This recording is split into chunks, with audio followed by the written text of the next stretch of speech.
सुप्रभातम प्यारे बच्चों चलिए आज हम समास पढ़ेंगे। समास में जो समास शब्द है वो सम सनम शब्द से बना है, जिसका अर्थ होता है छोटा करना अर्थात संक्षिप्त करना। ये लिखा समास का अर्थ होता है संक्षिप्त, समास अर्थात समास का अर्थ होता है छोटा करना, यानी कुछ बड़े शब्दों को हम कैसे छोटा प्रदर्शित करके बड़े शब्दों का हम अर्थ बता सकते हैं। ठीक है, समास का अर्थ होता है संक्षिप्त। इसकी परिभाषा आप अपने शब्दों में भी लिख सकते हैं, अपने शब्दों में बना सकते हैं कि दो शब्दों के मेल को समास कहते हैं।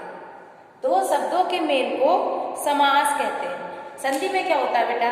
संधि में दो वर्णों के मेल होता है और समास में दो शब्दों का मेल समास कहलाता है।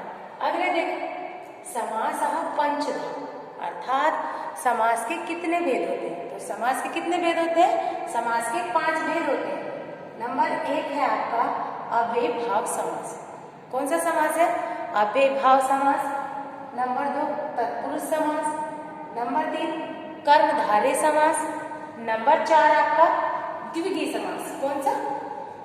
द्विगुणी समास, द्विगुणी समास। और नंबर 5 है आपका बहुव्रीहि समास। बहुव्रीहि समास। ये हमारे भेद होते हैं। अब बेटा इनके भेद इनके सामने आप छोटे छोटे शब्दों में भी लिख सकते हैं। ठीक है, जैसे हमारा पहला है अव्ययीभाव समास। अव्ययीभाव समास की परिभाषा को मैंने इधर लिखा है।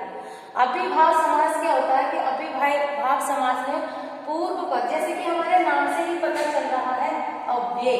अव्यय अर्थात जिसका खर्च ना किया जा सके। जैसे पूर्व पद अव्यय होता है और वही पद प्रधान होता है, यानी जो दूसरा पद उसमें जुड़ता है उसकी प्रधानता नहीं होती, पहले पद की प्रधानता होती है। उससे हम जो है अव्ययीभाव समास की पहचान कर सकते हैं। अव्यय आप जानते हैं, जो हमने संस्कृत में अव्यय पढ़े हैं। और अव्यय जैसे इसमें अव्यय क्या है? इसमें यथा, प्रति, प्रत्यय, इसमें सह, उप, अधि, इसमें है निर। तो ये हमारे क्या कहलाते हैं? हमारे अव्यय कहलाते हैं। अव्यय देखना, यथा शक्ति। जैसे मैं आपको एक श्लोक एक अर्थ बता रही, यथा शक्ति। इसका समास विग्रह क्या होता है? समास विग्रह क्या होता है? जैसे हमारा संधि विच्छेद होता है बेटा, ऐसे ही हमारा समास विग्रह होता है यथा शक्ति। शक्ति अनतिक्रम्य, शक्ति के अनुसार। इसका अर्थ है शक्ति के अनुसार। ऐसे प्रतिदिनम, दिनम दिनम, प्रति यानी प्रतिदिन, प्रत्यक्षम, अक्षम, इसको 2 बार लिखेंगे, अक्षम अक्षम प्रति, है ना? अक्षम अक्षम प्रति।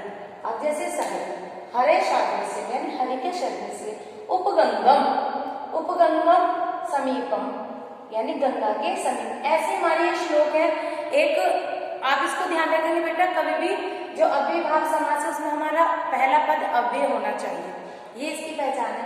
लेकिन किंतु अगर कहीं पे हमारे नदियों के साथ भी अव्यय पद लग जाता है तो वहां पर भी हमारा अव्यय शब्द होता है। इसके साथ ही आप अब देखेंगे दूसरा समास। दूसरा समास हमारा क्या है? दूसरा समास है हमारा तत्पुरुष समास। तत्पुरुष समास में आप जानते हैं जो हमारे कारक होते हैं और कारकों के साथ हम विभक्तियों का प्रयोग करते हैं, तो वो हमारी यानी प्रथमा को छोड़कर, प्रथमा जो होती है उसको हम क्या करते हैं? काट देंगे। प्रथमा के बाद कौन से स्टार्ट होती है? मैं अंकों में लिखूं, जैसे द्वितीया, तृतीया, चतुर्थी, पंचमी, षष्ठी, सप्तमी। तो कितनी होगी? 1 2 3 4 5 6, ये 6 हो गए। तत्पुरुष समास में हमारे 6 प्रकार की विभक्तियों का प्रयोग किया जाता है। जैसे आपने कर्ता ने कर्म को करण से, उसके अनुसार ही हमारे इसके उदाहरण रखे जाते हैं। तो ठीक है बेटा, तत्पुरुष समास। तत्पुरुष समास में क्या होता है? प्राय हमारा प्रायेण उत्तर पद प्रधानः तत्पुरुष, अर्थात जिस समास में उत्तर पद यानी कौन कौन से पद 2 होते हैं? पूर्व पद और उत्तर पद। पूर्व पद होता है पहला पद और बाद का जो होता है उसको उत्तर पद कहते हैं। तो इसमें मैंने लिखा भी है कि यहाँ द्वितीया से सप्तमी विभक्तियों तक इसका प्रयोग किया जाता है। अब नंबर 3 है आपका कर्मधारय समास। नंबर 3 समास कौन सा है? नंबर 3 है आपका कर्मधारय समास। जिस समास में एक पद दूसरे पद की विशेषता बताता है, जिस समास में एक पद दूसरे पद की विशेषता बताते हैं वो हमारा कर्मधारय समास होता है। जैसे वीर पुरुषः, वीरः च असो पुरुषः, अर्थात जो पुरुष वीर है, यानी जो पुरुष वीर है, तो कर्मधारय में वीर ने पुरुष की विशेषता बताई कि वो जो है वीर है, ये कर्मधारय समास है। नंबर 4 है आपका द्विगु समास। द्विगु समास बच्चे जल्दी बहुत शौक से पढ़ते हैं, बहुत आसानी से उनको समझ में आ जाता है कि इसमें क्या होता है। इसमें जो होता है संख्या पूर्वो द्विगु, किम संख्या पूर्वो द्विगु, कि जिस समास में पूर्व पद संख्यावाची होता है वह पद हमारा द्विगु समास कहलाता है। जैसे पंचपात्र, पंचानाम पात्राणाम समाहार, इसमें जो है ये समास आगे जो लिखा ना बेटा, ये समास विग्रह है। समास विग्रह कैसा किया जाता है, अर्थात आप खुद भी बोल सकते हो। जैसे पहला शब्द यहाँ पे पंचपात्रम लिखा है, आप पंचवस्त्रम लिख सकते हो, तिराहा, चौराहा, दशानन, या आप पंचशाटिकाम, पंचवस्त्रम, ऐसे करके भी आप जो पहला शब्द जिसमें संख्यावाची हो वो हमारा द्विगु समास कहलाता है। 5वां समास है हमारा बहुव्रीहि समास। बहुव्रीहि समास में आता है, बहुव्रीहि समास को समझिए। बहुव्रीहि समास प्रायेण अन्य पदम प्रधानम। बहुव्रीहि समास में बेटा न पूर्व पद प्रधान होता है और न ही उत्तर पद प्रधान होता है।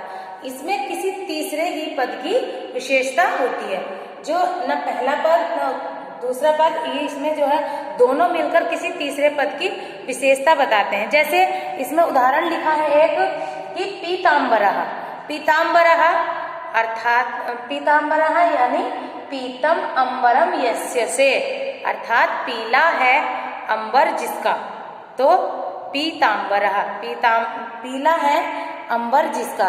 तो ये उदाहरण जो हमारा कहलाता है।